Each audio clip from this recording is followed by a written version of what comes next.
Once again, we are back, taking another look at Evil Genius 2. I'll admit, I hadn't really put a lot of time in this game for a while, really not since I reviewed it the first time around, so I had forgotten why exactly I'd put so much time into it in the first place. But after taking a look on my Steam homepage and finding that Evil Genius 2 had launched a new free DLC update, alongside a second paid DLC update, and seeing that the free DLC was themed around Team Fortress 2, well, how could I possibly say no to that? Valve is, by all means, no stranger to letting third-party developers make use of their IPs. Plenty of games, including but not limited to Dead by Daylight, Dying Light, Paladins, and Bridge Constructor, have all made use of Valve characters. In hindsight, I'm a little disappointed Valve hasn't seen fit to have TF2's medic appear in 2 Point Hospital, because given that game's sense of humor and how similar it is to Valve's own, I feel that's just an enormous missed opportunity. Now, what exactly is included in this new DLC? Well, first and most prominently, the Pyro himself from TF2.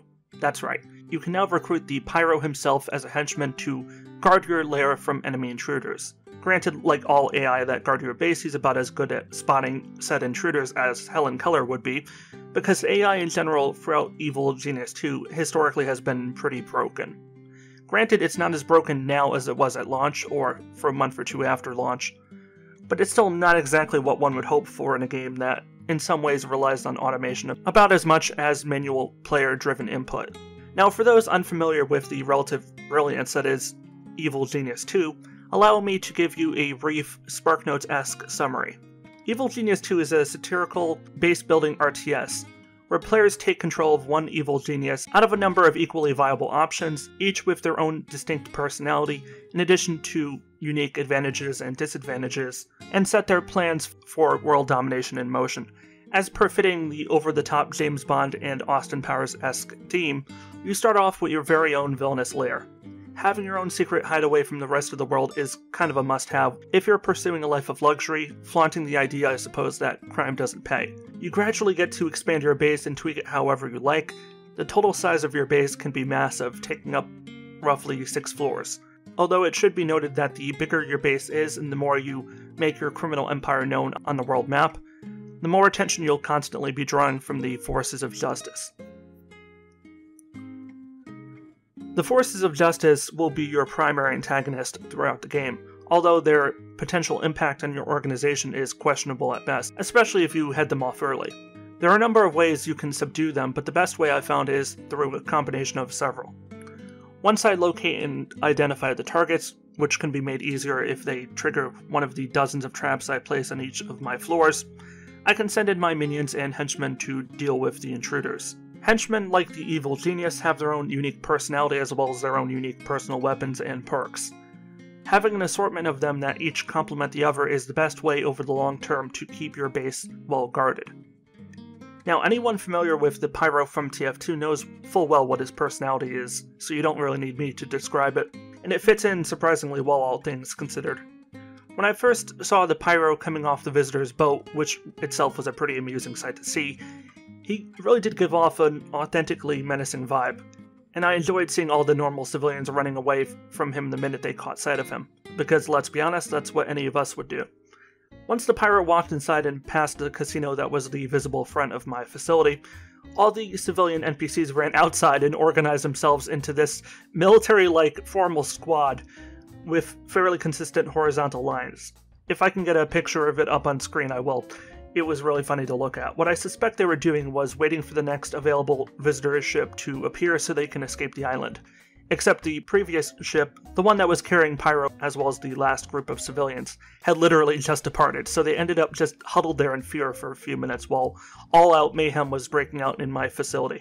After putting my base under red alert condition and setting loose my entire base full of minions onto the Pyro, sacrificing their otherwise meaningless lives like the evil genius I am, we finally managed to convince the Pyro to join our criminal empire by beating him into submission, capturing him and subsequently doing a quest on his behalf. It wasn't hard, but to be fair, it did take a bit of time to dispose of the dozens of minions that the Pyro had incinerated. One would think that it might be considered redundant to bring said bodies all to the cremation chamber to dispose of them, since they effectively died via cremation in the first place, but either way, it gave most of my minions something to do for a few minutes. Funny enough, prior to doing all of this, before initiating the series of optional side quests needed to unlock Pyro, I couldn't figure out why the game wasn't showing me them in the first place. I downloaded the update, restarted the game, did everything right, but it wasn't showing up. So my natural inclination was that it was because I already had a henchman, or more accurately a henchwoman, hanging around my base. Granted, she was pretty useless as a hench person, but at least she existed. But convinced as I was that her existence was why I couldn't recruit Pyro, I did the rational and logical thing of summoning her to my private lair and disposing of her. It was only well after the fact that I realized that I eliminated her for really no purpose.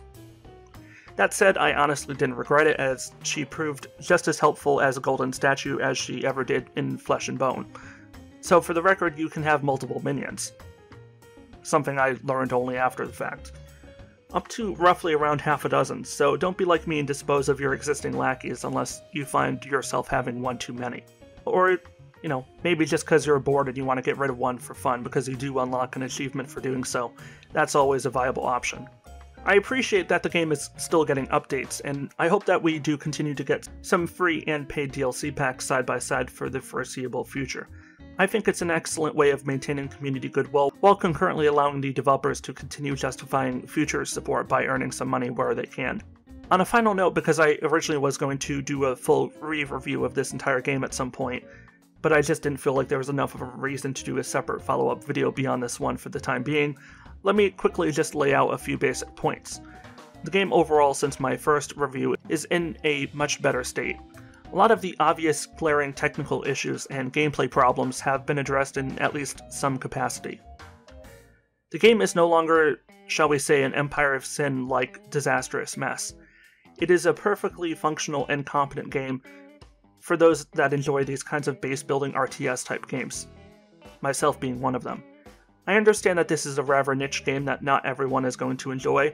I personally have gotten a lot of value out of it, and I don't regret the 60 or so hours I've spent in this one single playthrough alone so far. I'm not generally a completionist type player. I almost never go out of my way to do all the side objectives and optional quests. But in this game, I'm enjoying myself doing exactly that, and I think that's one of the most obvious forms of praise I could give the game, or really any game. If a game can capture my attention for longer than the bare minimum needed to play through much of the mandatory content, that's a very good sign indeed, because that only happens for me in cases where the game is either very, very good, or so irredeemably bad that I can't help but having an absolute blast embracing its horribleness with the same level of religious-like fanaticism that I would when watching films like Batman and Robin. Luckily, my appreciation for Evil Genius 2 is a genuine one, and it was fun having a reason to jump back into it for another couple hours. On that note though, that's where I think I'm going to wrap up the video for today. As usual, if you enjoyed this video or found it informative, please be sure to give this video a like, share it around, and definitely let me know what you think in the comment section down below. I'm always up for some healthy and vigorous debate in my comment section. We don't all have to agree, but as long as we can keep things fairly civil, I'm more than happy. If you want to support the work I do on this channel, subscribing and clicking the bell to opt into getting all notifications would really help. YouTube doesn't make it easy for people to find my videos, and it only takes maybe 2 button clicks to subscribe and enable notifications. Either way, thanks for joining me. As always, this is Warrior Dan signing out. Stay awesome everybody, stay safe, and peace out.